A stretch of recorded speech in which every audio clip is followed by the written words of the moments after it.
जयकारा बोल मेरे श्री गुरु महाराज की जय। श्री नंगली निवासी भगवान की जय। श्री नंगल विहालन भगवान की जय। श्री परम गुरु भगवान की जय। जय सच्चिदानंद जी।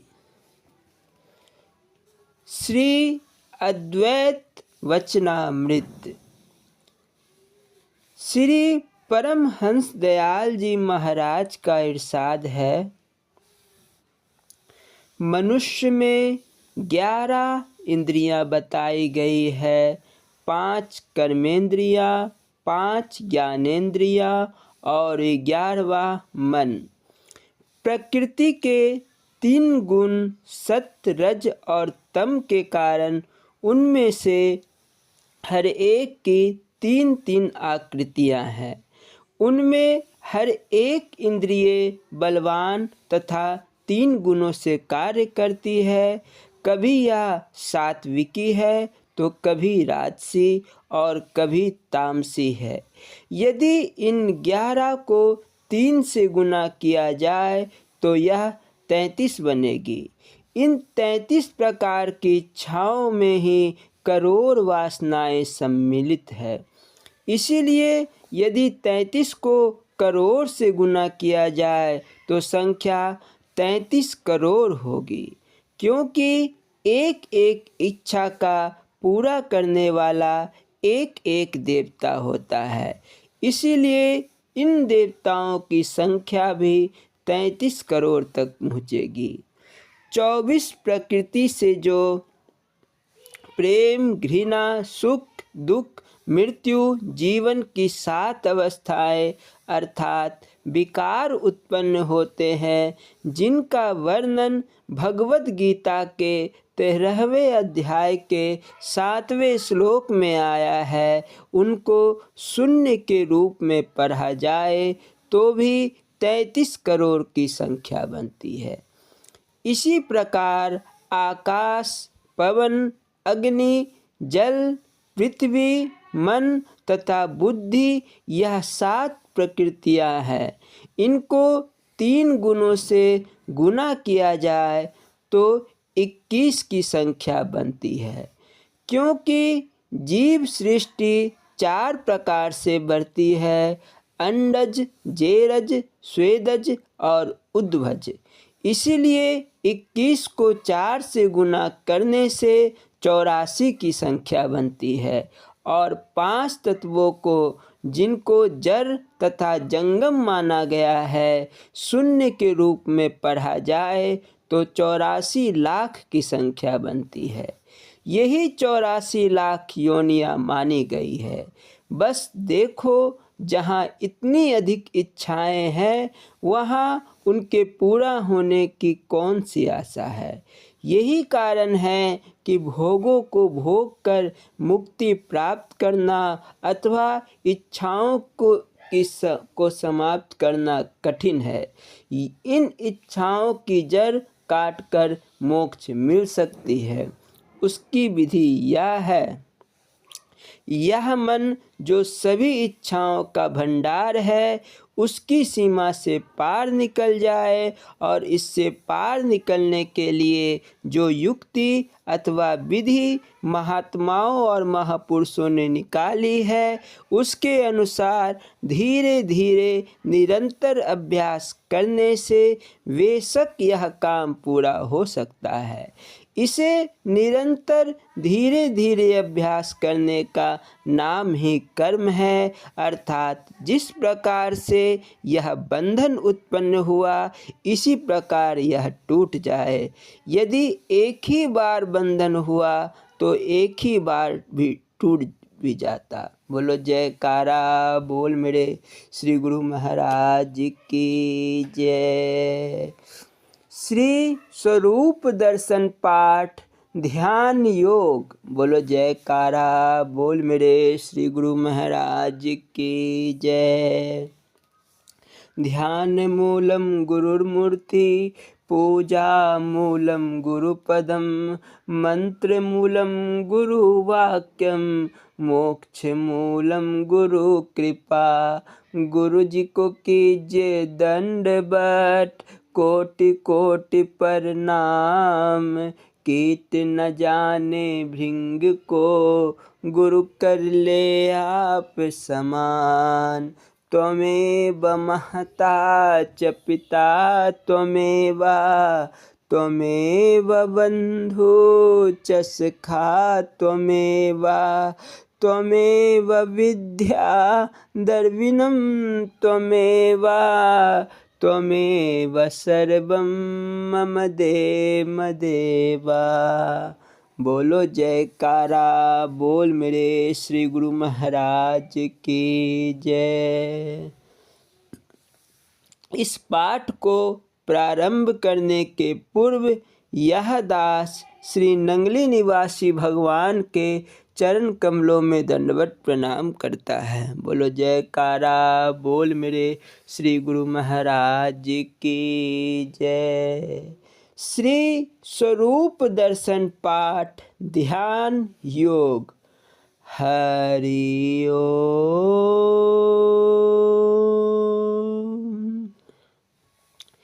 एक दिन किसी भक्त ने महाप्रभु के चरणों में आकर प्रार्थना की, गुरुदेव आपने अपने सत्संग में बताया था कि ध्यान तो एक प्रकार का कुआं खोदना है, परंतु कुआं तो अपनी धरती पर खोदा जाता है तभी पानी मिलता है।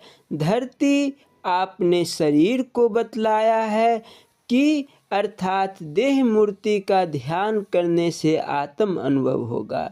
यदि आत्मा को अपने शरीर के अंदर से ही प्रकट करना है तो ध्यान दूसरे शरीर का क्यों किया जाए? अपने ही रूप का ध्यान क्यों न किया जाए?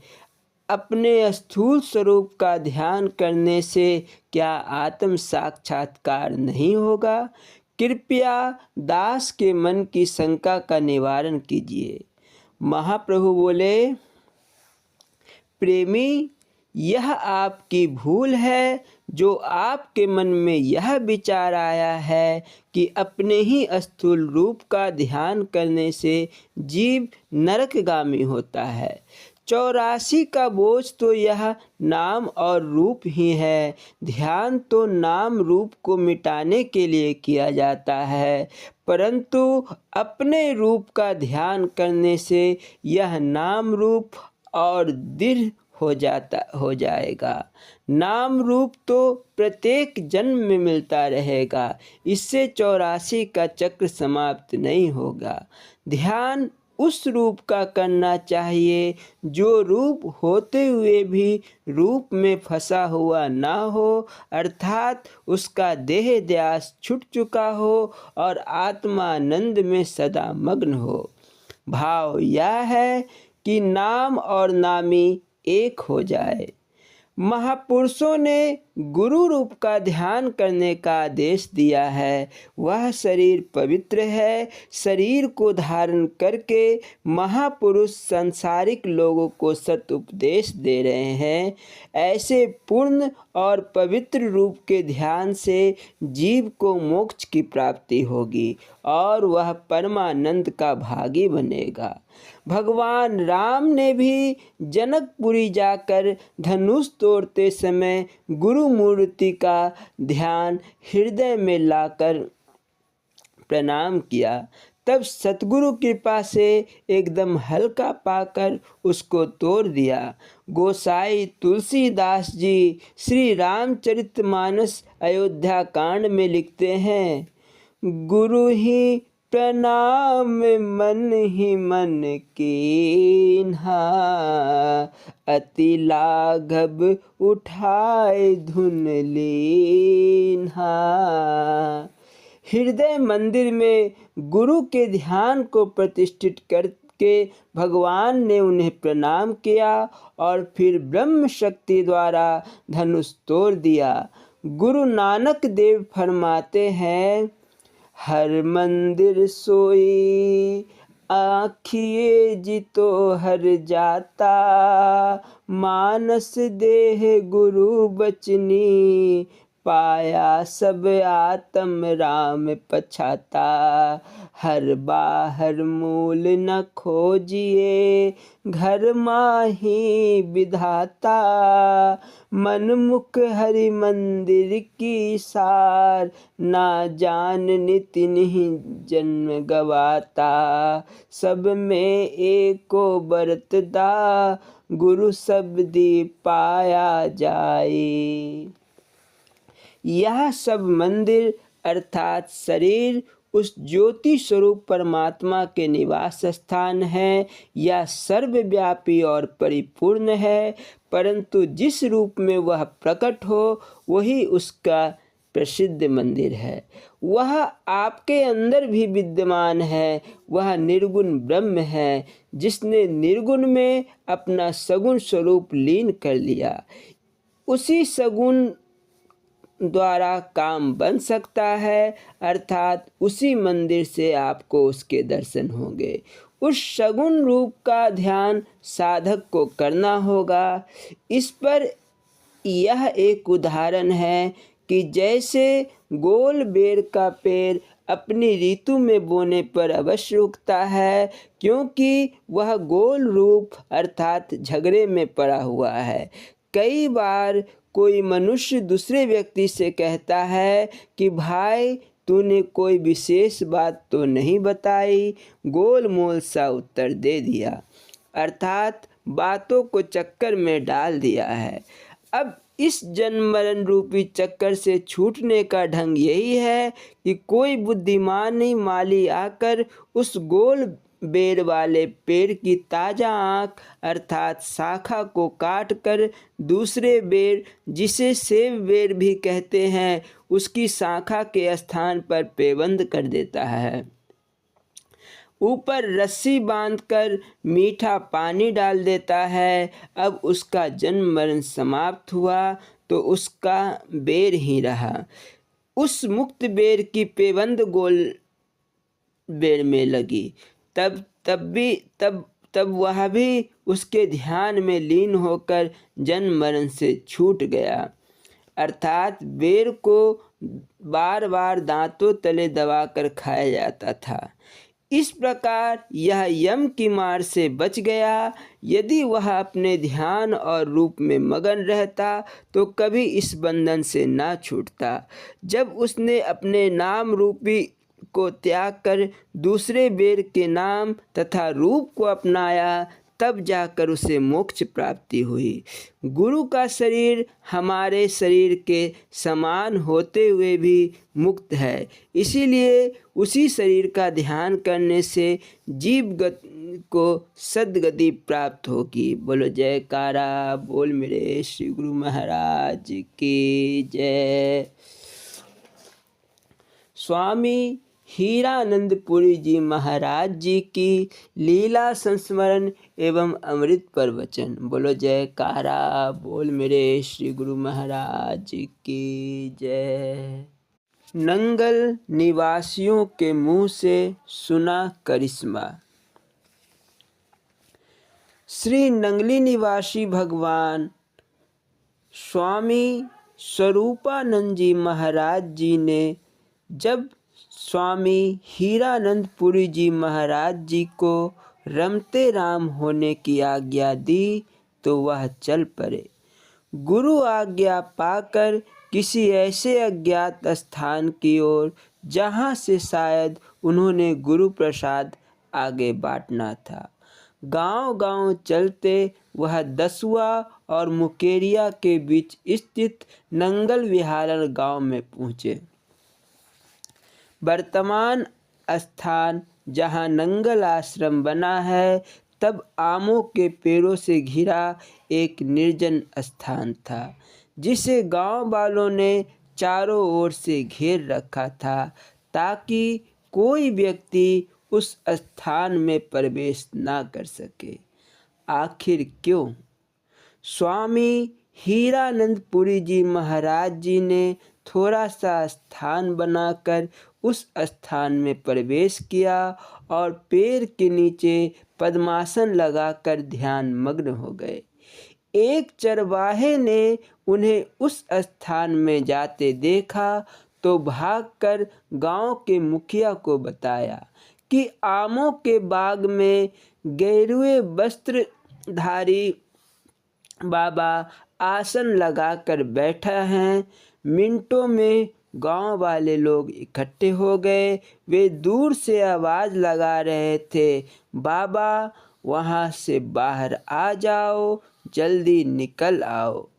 श्री स्वामी जी महाराज ने गांव वालों की गुहार सुनी तो हाथ के इशारे से अपने पास बुलाया, परंतु कोई भी उस बाग में आने को तैयार नहीं हुआ।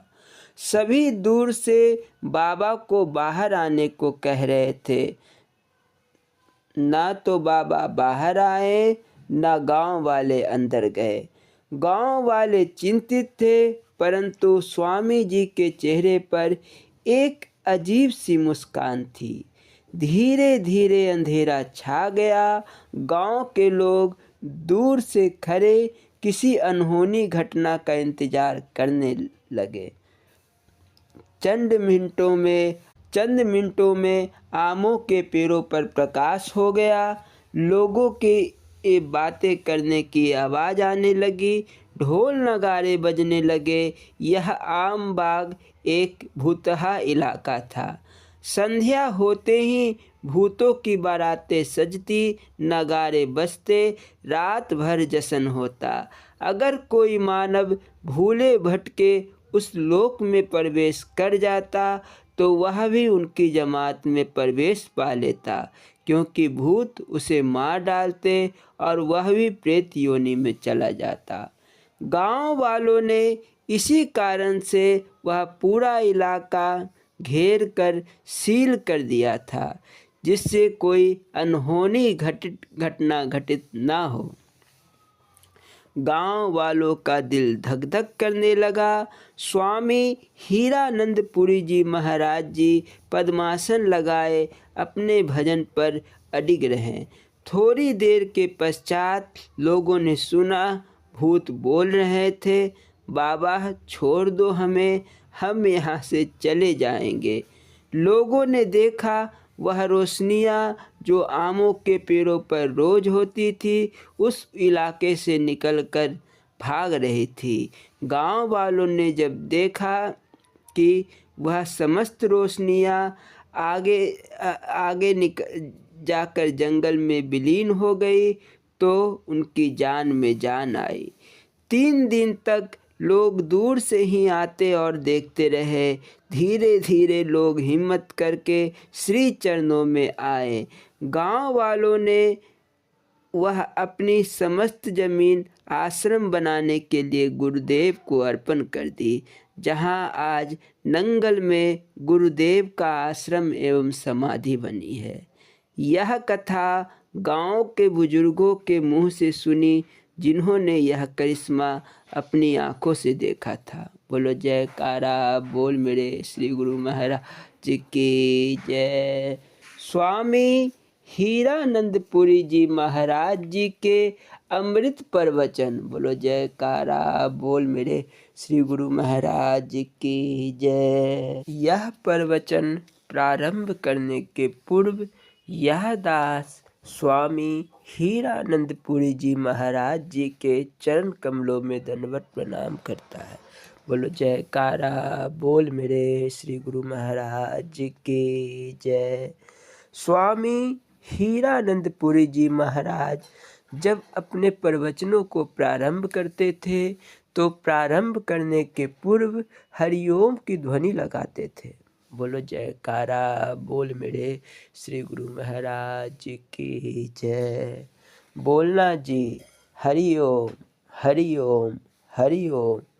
ओम सच्चिदानंदाय नमः। वैवस्वतः नचिकेता संवाद। परमेश्वर के स्वरूप की प्राप्ति श्रद्धावान को ही होती है, तर्क कुतर्क करने वालों को नहीं। क्योंकि कुतर्क की स्थिति कहीं भी नहीं है। अर्थात इसी विषय पर कठोपनिषद अध्याय 1 बल्ली 2 में यमराज ने नचिकेता को कहा कि हे प्रियतम, सम्यक ज्ञान के लिए शुष्क तार्किक से भिन्न शास्त्रज्ञ आचार्य द्वारा कही हुई यह बुद्धि जिसे कि तू प्राप्त हुआ है, तर्क द्वारा प्राप्त होने योग्य नहीं है। आहा, तू बड़ा ही सत्य धारणा वाला है। हे नचिकेत, हमें तेरे समान प्रश्न करने वाला प्राप्त हो।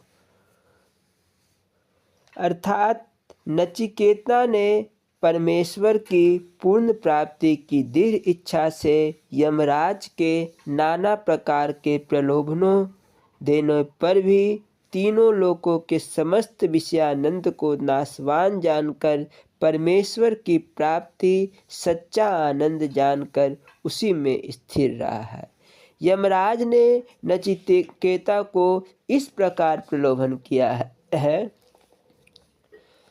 शतायुषा पुत्र पौत्रान् वृणीद्वा वृहन् पशुहंस्ति हिरण्यमश्वान् भूमे महर्दायतनं विशिन्वा स्वयं च जीव सर्दो यावदिच्छसि। कठोपनिषद अध्याय 1 बल्ली 1 मंत्र 23।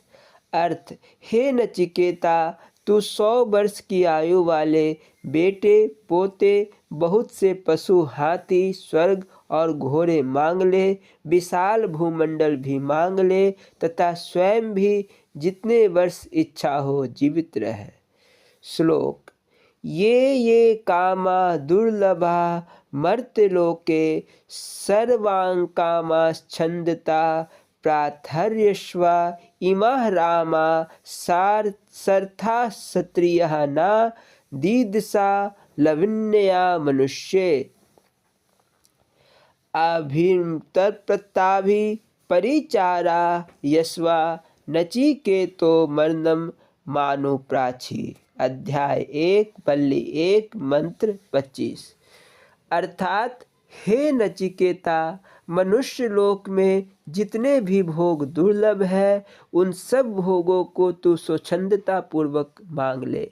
यहाँ रथ और बाजों के सहित ये रमणीय है। ऐसी स्त्रियाँ मनुष्यों को प्राप्त होने योग्य नहीं होती। मेरे द्वारा दी हुई इन कामनियों से तू अपनी सेवा करा, परंतु हे नचिकेत, मरण संबंधी प्रश्न मत पूछ।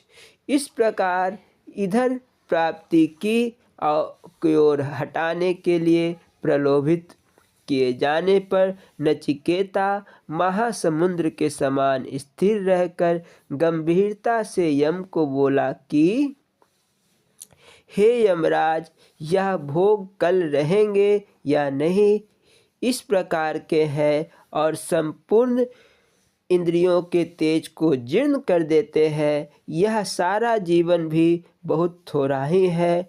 आपके वाहन और नाच गान आपके ही पास रहे, हमें उनकी आवश्यकता नहीं है। अर्थात मुझे इन अनित्य दुख रूप मिथ्या विषय भोगों से प्रलोभित करना छोड़कर जिस परम तत्व ईश्वर आत्मा की पूर्ण तथा स्वरूप की प्राप्ति के लिए मैंने आपसे प्रार्थना की है, वह ही सर्वोत्तम वर मुझे दीजिए। इससे अन्य और कोई वर नचिकेता नहीं मांगता। मैं अविद्या संबंधी प्रेय विषयानंद से उपराम हुआ हूँ, क्योंकि अविद्या संबंधी को छोड़कर केवल अध्यात्म विद्या संबंधी श्रेय परमेश्वर के स्वरूपानंद को ही स्वीकार करने वाले साधु का परम कल्याण होता है। श्रेय विद्या और प्रेय अविद्या रूप होने के कारण इन दोनों की परस्पर विरुद्धता है। एक का त्याग किए बिना दूसरे का अच्छी प्रकार अनुष्ठान न हो सकने के कारण उनका पूर्ण लाभ नहीं हो सकता, और एक पुरुष द्वारा साथ साथ दोनों का अनुष्ठान न हो सकने के कारण एक का परित्याग तो अवश्य ही होगा। परमार्थ संबंधी आत्मपद की प्राप्ति रूप नित्य प्रयोजन से जो अनभिज्ञ है, वह दोनों की इच्छा करता करता श्रेय से च्युत होकर सर्व प्रकार से श्रेय को ग्रहण करता है। इसीलिए धन के मोह से अंध तथा मोह का मादि से अंधे हुए और प्रमाद करने वाले उस मूर्ख को परलोक का साधन नहीं सूझता। यह अज्ञानी समझता है कि यह लोक है, परलोक नहीं। ऐसा मानने वाला परमादि पुरुष जन्म मरण को प्राप्त होता है। यमराज ने कहा कि हे नचिकेता, जिस आत्मा को तुम जानना चाहते हो, श्लोक, तुम दूरदर्शम गूढ़ मनु प्रविष्टम गुहाहितम गहरेष्ट्रम पुराणमः अध्यात्म योगाधिगमेन देवम भत्वाधिरो हर्ष शोको जहाति। कठोपनिषद अध्याय 1 बल्ली 2 मंत्र 12।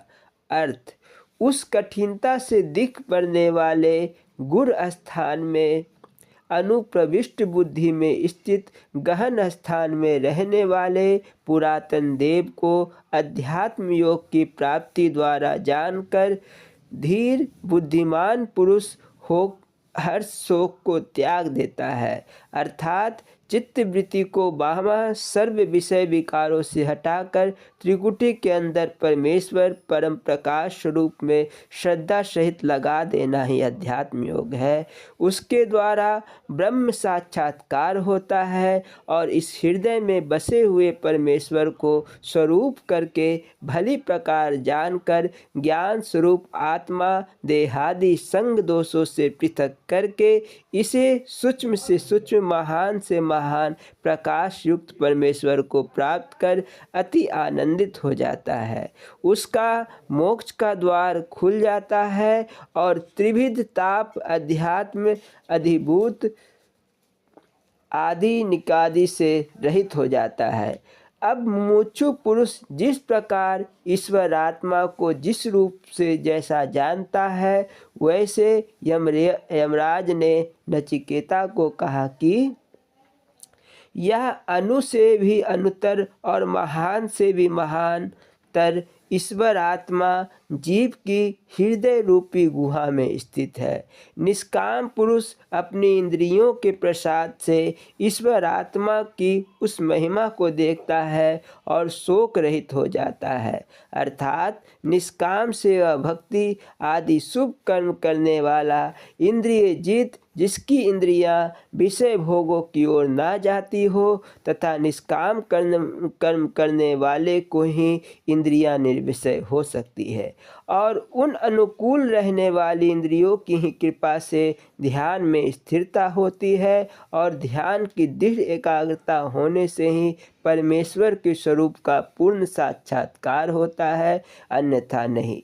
जो दुराचारी है अर्थात श्रुति स्मृति से अविहित पाप कर्म करने वाला, इंद्रियों की चंचलता के कारण अशांत चित्त अर्थात जिसका चित्त एकाग्र नहीं है, वह जीवात्मा इस ईश्वर आत्मा को कदापि काल प्राप्त नहीं कर सकता। बोलो जयकारा बोल मेरे श्री गुरु महाराज की जय। स्वामी परम ज्ञानानंद पुरी जी महाराज जी की लीला संस्मरण एवं अमृत प्रवचन। बोलो जयकारा बोल मेरे श्री गुरु महाराज की जय। अदृश्य हो गए। एक दिन शिवाला गांव में शिव मंदिर के प्रांगण में भक्तों के मंदिर के बाहर भजन कीर्तन करने का आदेश देकर स्वयं मंदिर के अंदर शिव जी की पूजा में स्वामी परम ज्ञानानंद पुरी जी महाराज जी लीन हो गए और मंदिर का दरवाज़ा अंदर से बंद कर लिया। बाहर में भजन कीर्तन का कार्यक्रम बड़ी देर तक चलता रहा। कई घंटे बीत जाने पर भी श्री महाराज जी मंदिर से बाहर नहीं निकले। अंत में विवश होकर प्रेमियों ने मंदिर का दरवाज़ा खोला तो वहाँ श्री महाराज जी मौजूद नहीं थे। मंदिर में एक ही दरवाज़ा था। आखिर वे वहाँ से निकले कैसे? यह खबर सबों के बीच फैल गई कि श्री महाराज जी मंदिर में है ही नहीं। लोग बेचैन होकर इधर उधर खोजने लगे। तभी गढ़ी के एक भक्त ने बतलाया कि श्री महाराज जी तो गढ़ी के चौराहे पर खड़े होकर कुछ लोगों को सत्संग सुना रहे हैं। फिर सभी दौड़े दौड़े वहाँ गए और बड़े बड़े प्रेम भाव में उन्हें पुनः अपने गांव में ले आए। बोलो जयकारा बोल मेरे श्री गुरु महाराज की जय। स्वामी परम ज्ञानानंद पुरी जी महाराज जी के अमृत प्रवचन। बोलो जयकारा बोल श्री गुरु महाराज की जय। यह प्रवचन स्थान पिंजौर बाग चंडीगढ़ में दिनांक 24/8/1975 को दिया गया था। बोलो जयकारा बोल मेरे श्री गुरु महाराज की जय। इस प्रवचन को प्रारंभ करने के पूर्व यह दास स्वामी परम ज्ञानानंद पुरी जी महाराज जी के चरण कमलों में दंडवत प्रणाम करता है। कारा बोल मेरे श्री गुरु महाराज की जय। आत्म कल्याण की जिज्ञासा को लेकर आए हुए प्रेमियों, बोलना हरिओम हरिओम हरिओम। प्रेमियों, अभी अभी महात्मा ने तुम लोगों को वैराग्य का महत्व बताया। बिना वैराग्य के ज्ञान नहीं होता और बिना ज्ञान के कल्याण नहीं होता। ज्ञान का मतलब BA MA जैसी कोई उपाधि प्राप्त करना नहीं है। बहुत पढ़े लिखे डिग्रीधारी लोग भी बेवकूफ़ हो सकते हैं। रावण तो चारों वेदों का ज्ञाता था। विद्वता के क्षेत्र में उसकी धाक थी। ऐसा होते हुए भी उसे राक्षस कहा गया। महापुरुषों ने कहा है, काम क्रोध मद लोभ की जब लगी मन में खान, तब लगी पंडित मूर्खा, दोनों एक समान। चाहे कोई कितना भी बड़ा विद्वान हो, यदि उसके मन में काम क्रोध आदि विकार है तो सही माने में वह मूर्ख है। ऊपर ऊपर इतना ही भेद हो सकता है कि एक साधारण मूर्ख किसी सस्ती धातु की थाल में खाएगा तो विद्वान चांदी की थाल में। संभव है उसके रहने के लिए महल बने हो, यात्रा के लिए कार हवाई जहाज उपलब्ध हो, किंतु प्रश्न है, क्या हवाई जहाज में उड़ने वाला आदमी बड़ा हो जाता है? अधिक से अधिक उसे एक चिड़िया के बराबर कहा जा सकता है। एक अहंकारी बाबा दूसरे महात्मा के साथ शास्त्रार्थ करने के लिए पहुंचा। जिस महात्मा से शास्त्रार्थ करना चाहता था वह उसे देखते ही बोला, मैं ऐसे ही हार मान लेता हूँ, कारण मुझे कोई शास्त्र नहीं आता। इस पर अहंकारी साधु ने अपना आसन दरिया में फेंक दिया। उसका आसन दरिया में तैरने लगा। वह झट जल पर चलते हुए उस आसन पर बैठकर गर्वपूर्वक बोला, तुम आ जाओ, यही शास्त्रार्थ करे। महात्मा ने देखा इसने तो अजीब ढोंग करना शुरू कर दिया। यह सिर्फ लोगों पर अपना प्रभाव जमाने के लिए दरिया पर आसन लगाए हुए है। इसके जवाब में बाबा ने अपने आसन को हवा में ऊपर लहरा दिया। आसन ऊपर जाकर आकाश में टिक गया। तब वह उसी आसन पर बैठकर कहने लगे, बाबा जी तुम ही इधर आ जाओ, यहीं बैठकर बात करें। उस अहंकारी को हवा में बैठना आता नहीं था। कहने लगा, मैं वहाँ कैसे आऊँ? उस सच्चे महात्मा ने कहा, तू पानी में बैठने को ही अपनी सिद्धि मानता है। मैं स्वयं हवा में बैठ गया हूँ, तो क्या इसी से सिद्ध हो गया? इसमें कोई बड़ी बात नहीं। पानी पर बैठकर तूने अगर एक मछली का काम किया तो हवा में आसन लगाकर मैं एक चिड़िया के बराबर हुआ। इसमें खुदाई की क्या बात है? यहाँ ज्ञान की तो कोई बात हुई नहीं। अतः लोग इन्हीं करामातों को अध्यात्म समझ लेते हैं। सच्चे महापुरुष कभी करामात नहीं दिखाते। तुम तो रात दिन अपने संसार में फंसे ही हुए हो। अगर तुम इस संसार को छोड़ना ना चाहो तो तुमको बार बार इसी संसार में आना पड़ेगा और अनेक ठोकरें खानी पड़ेगी। महात्माओं ने तो इस संसार को दुख स्वरूप कहा है। जो साधारण सा सुख इसमें प्राप्त भी होता है, उसकी वास्तविक प्रकृति भी दुख की ही होती है। मिसाल के तौर पर फर्ज करो कि किसी को 1 लाख की लॉटरी मिल गई। लॉटरी पाने वाले व्यक्ति की खुशी का क्या कहना। मौज मस्ती चल पड़ी, लेकिन इसके लगे बाद उस लॉटरी के पैसों को बचाने की चिंता मन पर सवार हो गई।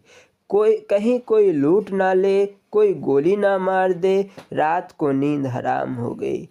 इससे तो अच्छी वही स्थिति थी जब तुम्हारे पास पैसा नहीं था। कम से कम उस समय तुम निश्चिंत सोते थे, नींद तो आती थी। अब इसी प्रकार के सांसारिक सुखों को तुम सुख मान लेते हो। चटकदार कपड़े पहन लेते हो और फिर अपने बैठने के लिए जगह खोजते रहते हो। ऊँट की तरह खड़े रहते हो, क्योंकि जहाँ बैठना है वहाँ ना कोई कुर्सी है और ना कोई दूसरा आसन।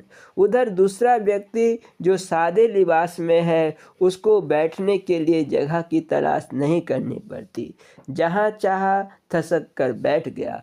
अब बताओ, सुखी तुम हो या वह? तुम इन दुखों के चलते बराबर परेशान रहते हो। उनसे बचने के लिए सिर मारते रहते हो, रोते रहते हो, लेकिन हकीकत यह है कि सही माने में तुम दुखों से बचना नहीं चाहते। यदि सचमुच उनसे बचना चाहते हो तो तुम्हें इंद्रियों के विषयों से उदासीनता होनी चाहिए थी। जब तुम स्वयं इनमें लिप्त रहना चाहते हो तो भगवान कैसे तुम्हें छुटकारा दिलाएंगे। ठाठ से यहीं रहो, हमेशा के लिए संसार भोगते रहो। करोड़ों जन्म तुम्हें मिलते जाएंगे, तुम स्वयं तो मरने वाले हो नहीं। मृत्यु तो तुम्हारे शरीर पर वस्त्र बदलने जैसी है। तुम तो हर शरीर में वही रहोगे। दुनिया में नाच गाने हो रहे हैं, कोई कव्वाल एक दफ़ा गा देता है तो तुम्हारा दिल झूम उठता है। सिनेमा देखने जाते हो तो वहाँ भी झूमते रहते हो। चाहे तुम्हारे जेवर बिक जाए, किंतु सिनेमा ज़रूर देखेंगे।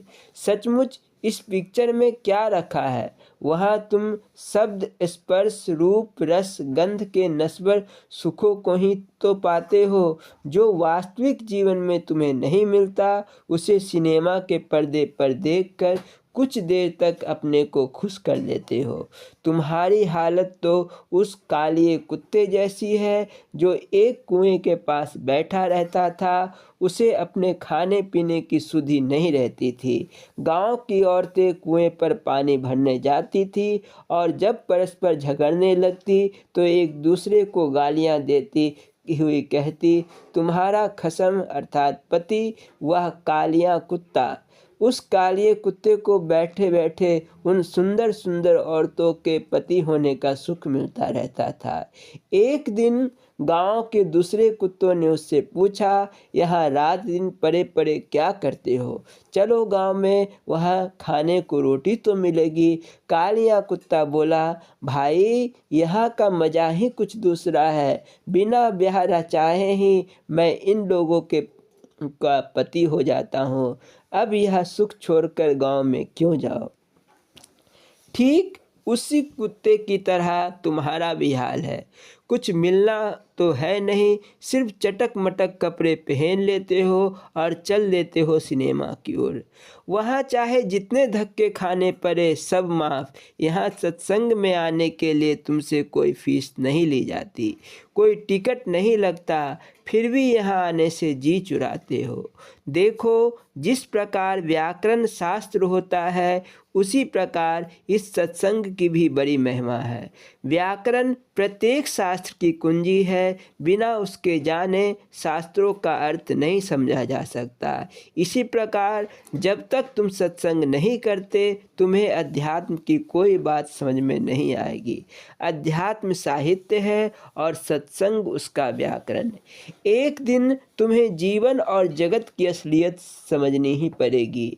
यह जो मानव तन तुम्हें मिला है वह सचमुच बड़ी दुर्लभ चीज़ है। ऐसे शरीर को पाकर भी यदि गफलत करोगे तो तुमसे बड़ा अज्ञानी और कौन होगा। जब तक स्वयं रोटी नहीं खाओगे तब तक तुम्हारी भूख नहीं मिटेगी। दूसरों के खाने से तुम्हारा पेट नहीं भर सकता। आखिर यह सत्संग है क्या? यह सत्संग नहीं, सत्संग की बातें हैं। इनके द्वारा तुम्हें सत्य की प्रेरणा दी जाती है। चाहे तुम इस सत्य को खुदा, परमात्मा, गॉड या किसी दूसरे नाम से पुकार लो, इसका मिलना ही सत्संग है। यह तभी मिलेगा जब सत्संग में सुनी बातों को तुम अपने जीवन में चरितार्थ करोगे। सत्य को पाने के लिए अनेक प्रक्रियाएं हैं, अनेक रास्ते हैं। हम ऐसा नहीं मानते कि भगवान किसी एक का है। वह ना तो राधा स्वामी का है, ना सनातनी का, और ना बौद्ध तथा जैन का। जीवन का परम उद्देश्य ही है सत्य की प्राप्ति। किसी भी एक रास्ते से चलकर तुम उसे प्राप्त कर सकते हो। केवल स्कूल जाते रहोगे, पढ़ोगे लिखोगे नहीं, तो ना तो तुम्हें कोई डिग्री मिलेगी और ना ही किसी प्रकार की विद्या प्राप्ति होगी। इसी प्रकार सत्य उसूलों के मुताबिक जब तक जीवन को ढालोगे नहीं, तब तक भगवान का राज खुलने वाला नहीं। हरिश्चंद्र ने केवल एक सत्य का ही आश्रय लिया। उसने अपने रास्ते पर अडिग रहकर सत्य के लिए सब कुछ न्यौछावर कर दिया। उसने निश्चय कर लिया कि वह केवल सत्य बोलेगा। इस सत्य पर किए गए आचरण से उसका सारा अहम भाव जाता रहा। वह महान बन गया। स्वप्न में दान दिया, किंतु उसे सत्य मानकर प्रत्यक्ष जीवन में भी उतार दिया। गुरु वशिष्ठ को इसका नाज था कि उनके शिष्य हरिश्चंद्र की को कोई सत्य के मार्ग से डिगा नहीं सकता। विश्वामित्र को यह जानकर आन आ गई और उन्होंने संकल्प किया कि वे हरिश्चंद्र को भ्रष्ट कर देंगे। क्षमा करिएगा, उन्होंने हरिश्चंद्र से सारा राजपाट तो ले ही लिया, दक्षिणा के लिए तो कह दिया कि वह अपना शरीर बेचकर इसकी पूर्ति करे। फिर तो वाकया ऐसा हुआ कि इस दक्षिणा की पूर्ति के लिए हरिश्चंद्र की पत्नी, बेटा तथा स्वयं को बेच देना पड़ा। यहाँ तक कि उसे शमशान में चांडाल की नौकरी करनी पड़ी। उधर रानी एक ब्राह्मण के घर भी की थी, जहाँ उसे कमर तोड़ मेहनत करनी पड़ती थी। कालांतर में बेटा मर जाता है और वह उसे लेकर रोती चिल्लाती हुई अंधेरी रात में शमशान जा पहुँचती है। हालत ऐसी हो गई है कि कफन तक का इंतजाम भी नहीं हो पाता है। इधर हरिश्चंद्र उससे कफन का टैक्स तलब करता है, वैसा उसके स्वामी का हुक्म है। रानी अपनी दीन दशा का बखान करती है, रोती गिड़गिड़ाती है, फिर भी वह टैक्स देने को बाध्य करता है। कुदरत की लीला तो देखो, वहाँ परीक्षा हो रही है। कुदरत में यह संकल्प उठता है, वह पत्नी और बेटे को नहीं पहचानता नहीं है, इसीलिए वैसी शक्ति कर रहा है। खट बादल घिर जाते हैं और बिजली चमकती है। उसी प्रकाश में हरिश्चंद्र को स्त्री का मुंह दिखाई पड़ जाता है। इधर स्त्री भी उसे पहचान लेती है।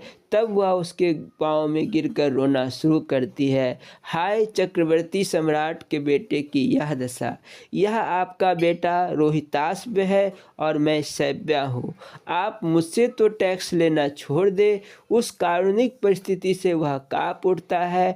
आखिर वह भी आदमी ही है, लेकिन तुरंत उसका धर्म बल भावना के ऊपर विजय हो जाता है। वह आवेश में आकर तलवार खींच लेता है, कहता है तुम अभी टैक्स अदा करो, अन्यथा मैं तुम्हारा सिर काट डालूँगा। मैं कोई राजा नहीं, मेरी कोई रानी अथवा बेटा नहीं है, मैं तो नौकर हूँ, बिका हुआ गुलाम हूँ। मैं अपने स्वामी के साथ नमक हरामी किसी भी हालत में नहीं करूँगा। मेरे स्वामी की आज्ञा है कि बिना टैक्स लिए किसी को मुर्दा मत जला देने देना, अतः तुम्हें भी टैक्स देना ही होगा। कुदरत में हलचल मच जाती है, हरिश्चंद्र के धर्म की विजय होती है, तमाम देवी देवता स्वर्ग से उतर आते हैं, पुष्प वर्षा होने लगती है और हरिश्चंद्र की जय जयकार से शमशान भूमि गूंज उठती है। विश्वामित्र उससे क्षमा मांगते हैं और देवगण उसे स्वर्ग के अक्षय पद का वरदान देते हैं। हरिश्चंद्र के कहने से वे अयोध्या की संपूर्ण प्रजा को भी स्वर्ग भेज देते हैं। तो यह हुआ किसी एक धर्म का अटल भाव से आचरण करने का परिणाम। यह कथा केवल कहने सुनने की नहीं है, समझने और करने की चीज़ है। मगर हम तो सुनते भर हैं, करते कुछ नहीं। इसी से हमारे जीवन में परिवर्तन नज़र नहीं आता। यदि कुछ करते भी हैं तो उससे अधिक उल्टा कर्म करके नुकसान कर बैठते हैं। जैसे दवा तो खाते हैं मगर परहेज नहीं करते, परहेज के साथ दवा खाई जाती है तब तो फ़ायदा करे। एक आदमी के पेट में दर्द शुरू हुआ, उसने डॉक्टर के पास जाकर दवा ली। डॉक्टर ने शहद के साथ खाने को कहा। घर आने पर उसने स्त्री से शहद मांगा, शहद घर में उपलब्ध ना था। उसने सोचा शहद के साथ खाने का मतलब किसी भी मीठी चीज़ से होगा, अतः शहद के बदले गुड़ के साथ दवा भी खाई जा सकती है। उसने पाँव भर गुड़ में दवा लपेट कर खा लिया। इससे दर्द घटने के बजाय दुना बढ़ गया। वह रात भर डॉक्टर को गालियां देता रहा। सवेरे होते ही लाठी लेकर डॉक्टर के पास के घर पहुंचा। कहा मैं सारी रात दर्द से बेचैन रहा। तुम्हें दर्द दूर करने के लिए पैसा दिया था या बढ़ाने के लिए? अभी मेरा पैसा दे दो, नहीं तो खैर नहीं।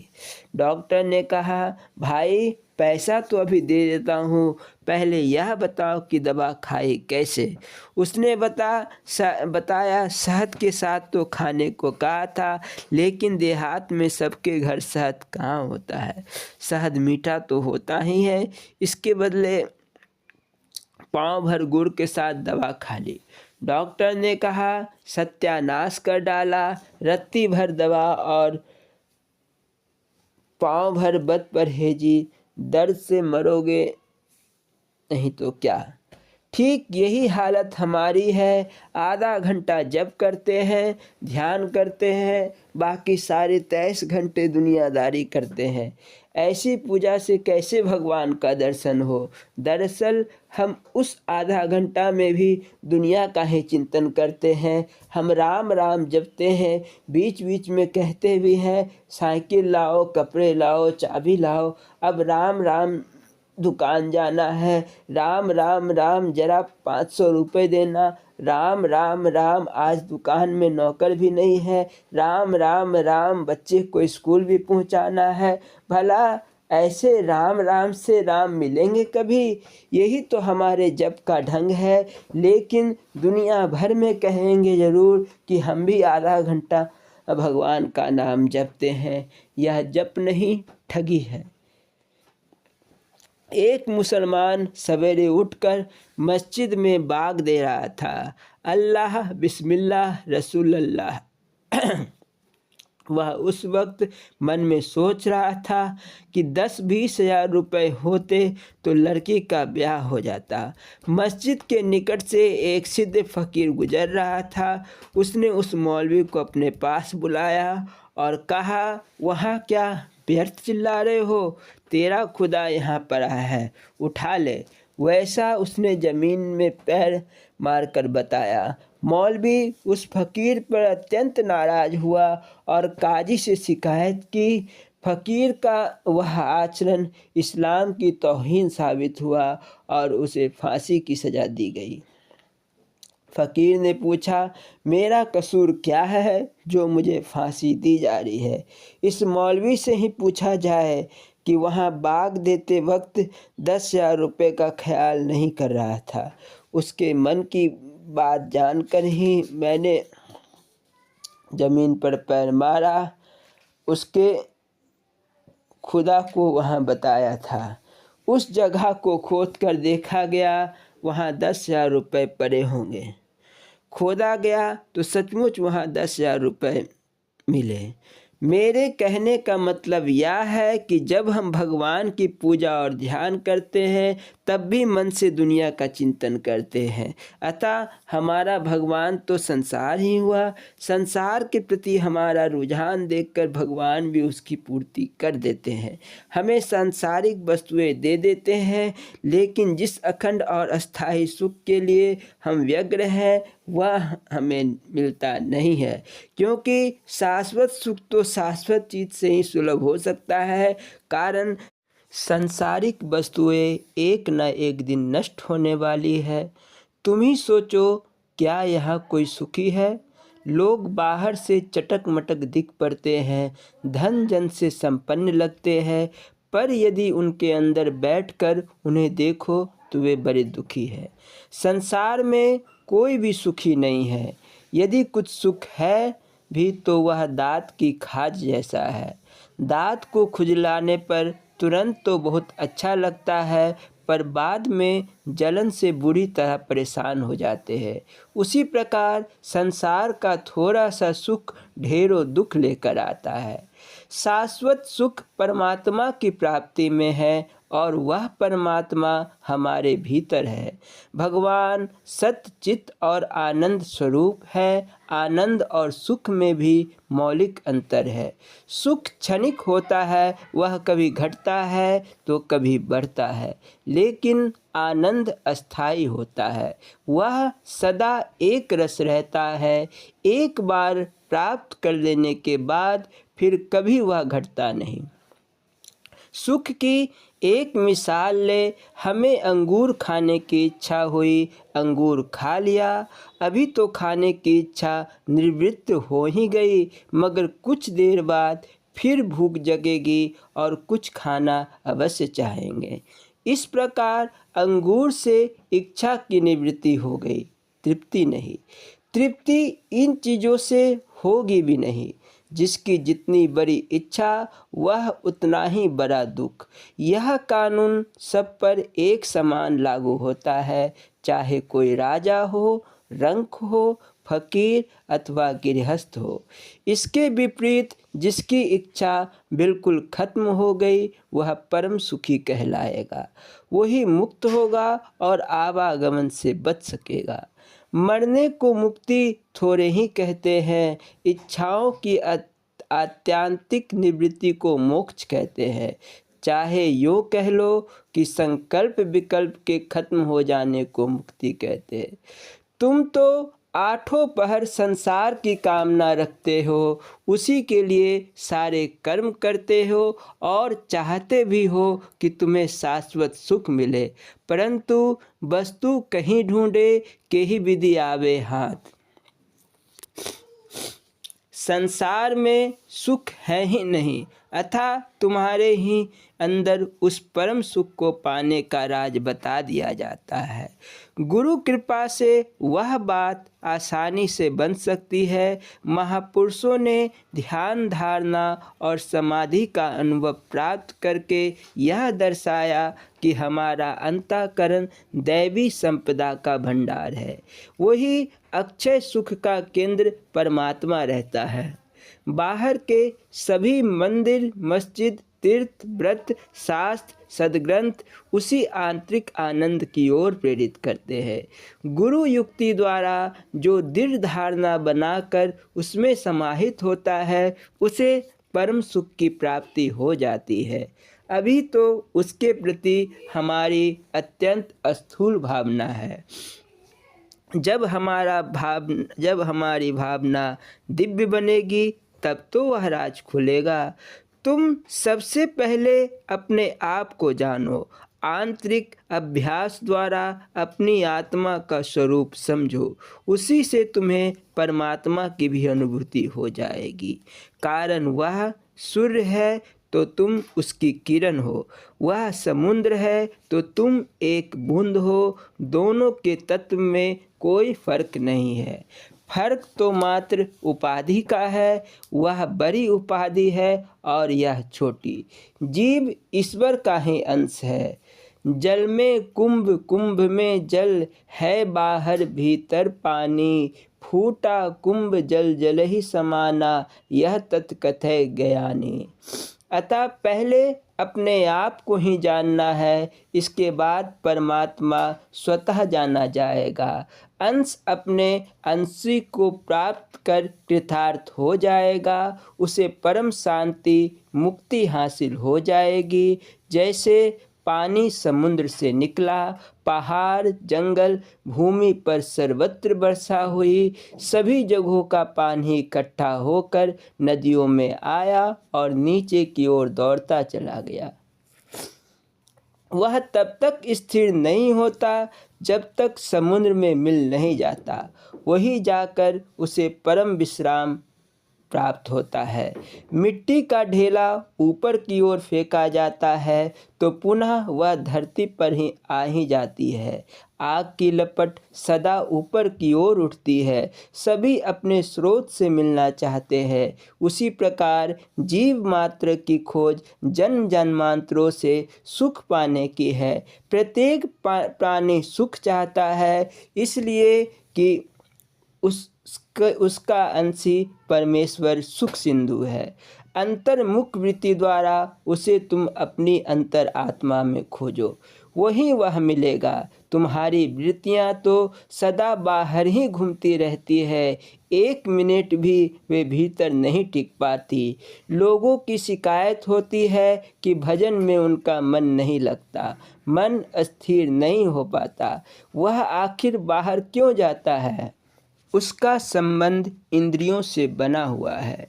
इंद्रियों के विषय बाहर ही मौजूद हैं। रूप रस गंध स्पर्श और शब्द, यही तो 5 विषय हैं। इंद्रियां इन्हीं को बराबर चाहती है। इन्हीं 5 विषयों में तमाम संसार उलझा हुआ है। पहले तो तुम्हें इंद्रियों पर संयम का अंकुश लगाना होगा, अपना गलत आहार व्यवहार बंद करना होगा। सही है कि यह काम धीरे धीरे होगा। मन को बाह्य विषयों में रमन करने की आदत बहुत जन्मों की है, इसे एकाएक नियंत्रण में नहीं लाया जा सकता। सबसे पहला काम है आहार और व्यवहार को पवित्र करना। तुम तो दूषित तामसिक आहार ग्रहण करते हो, मांस मदादि अपवित्र और निषिद्ध चीज़ों का सेवन करते हो। उसी से तो तुम्हारा मन बनता है। उत्तेजक चीज़ों से बना हुआ मन बार बार गलत कामों में तुम्हें प्रवृत्त करता है, अतः उस पर कड़ी इमरजेंसी लगाओ। पवित्र आहार, पवित्र संग, पवित्र चिंतन, पवित्र ग्रंथों का अध्ययन प्रारंभ करो। सत्संग में जीवन बिताओ। अपने घर परिवार में बाहर भीतर सर्वत्र सत्संग का माहौल पैदा करो। किसी भी दूषित भावना को अपने मन में मत पलने दो। मनमति का त्याग करो, गुरुमति के मुताबिक आचरण करो। कुछ काल तक इसी प्रकार के संघर्ष के उपरांत मन शांत और पवित्र होकर सध जाएगा। चंचल मन की वजह से अंतःकरण में बार बार विक्षोभ पैदा होता रहता है। अंतःकरण के व्यवस्थित होने से सद्विचार और विवेक जगेंगे। विवेक से सत्यासत्य की परख होगी, तब उसके प्रभाव में अपनी आत्मा का प्रकाश धीरे धीरे लखने लगेगा। अब कोई जादू तो है नहीं कि मन को एकाएक शांत और शुद्ध कर दिया जाए। बात स्पष्ट है कि तुम्हें उक्त प्रकार से लगना होगा। बिना उद्यम किए कुछ होना जाना होता तो वर्षों तक तब साधना करने वाले महात्मा जन क्या व्यर्थ ही यह सब करते थे? वैसी बात नहीं। बाहर से तो तुम्हें सिर्फ प्रेरणा दी जा सकती है, करना तो तुम्हें स्वयं पड़ेगा। साधना का भेद गुरु से सीख कर कमाई करो, उद्यम करो। हाँ, उकताए हुए चित्त से यह सब कुछ नहीं होगा। स्थिर चित्त से इसमें लगो, धीरे धीरे कामयाबी हासिल हो ही जाएगी।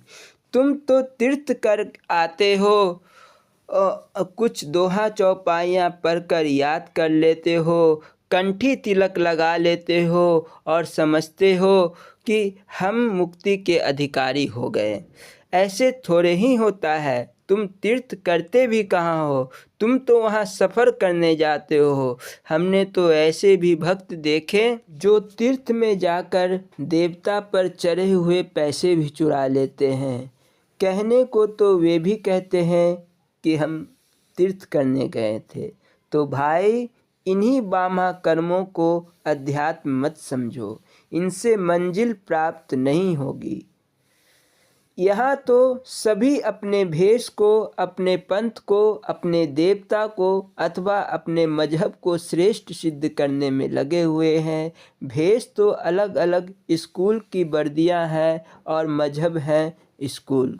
हम तो ऐसा मान बैठे हैं कि वर्दियाँ और स्कूल ही हमारी पढ़ाई का परिचायक है।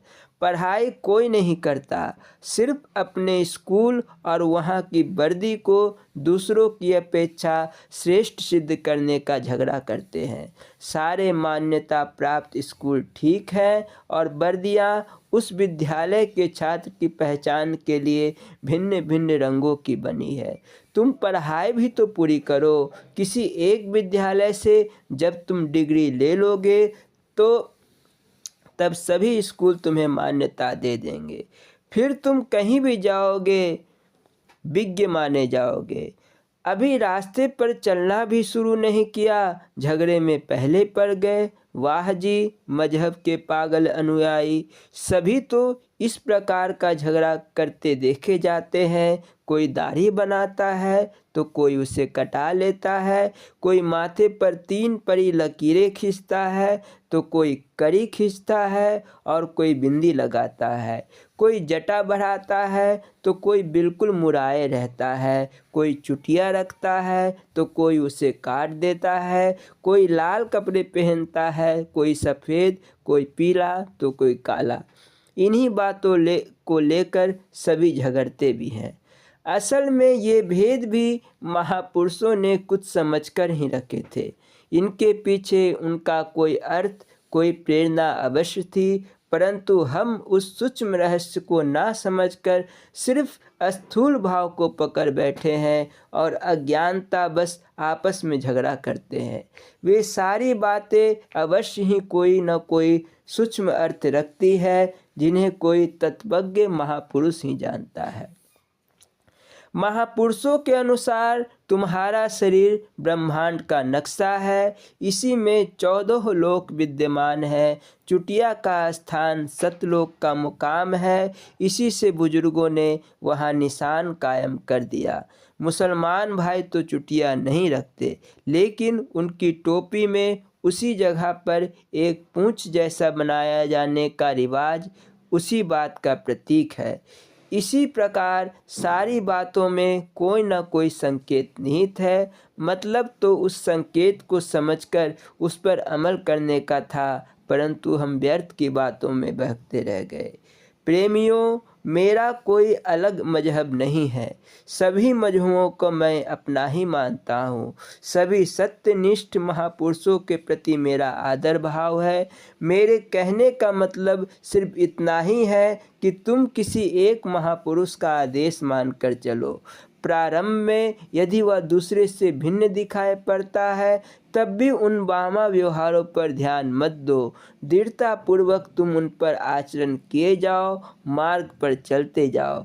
मंजिल तक पहुंचने पर उसका राज खुल जाएगा। तब तो सारा संसार ही तुम्हारा अपना बन जाएगा। अतः कुछ करो, बैठे बैठे बातों की अटकलें लगाने से कुछ नहीं होगा। जय गुरु आशीर्वाद। बोलो जयकारा बोल मेरे श्री गुरु महाराज की जय। श्री नगली निवासी भगवान की जय। श्री परमहंस दयाल जी महाराज की जय। श्री नंगल विहारन भगवान की जय। श्री परम गुरु भगवान की जय। जय सच्चिदानंद जी।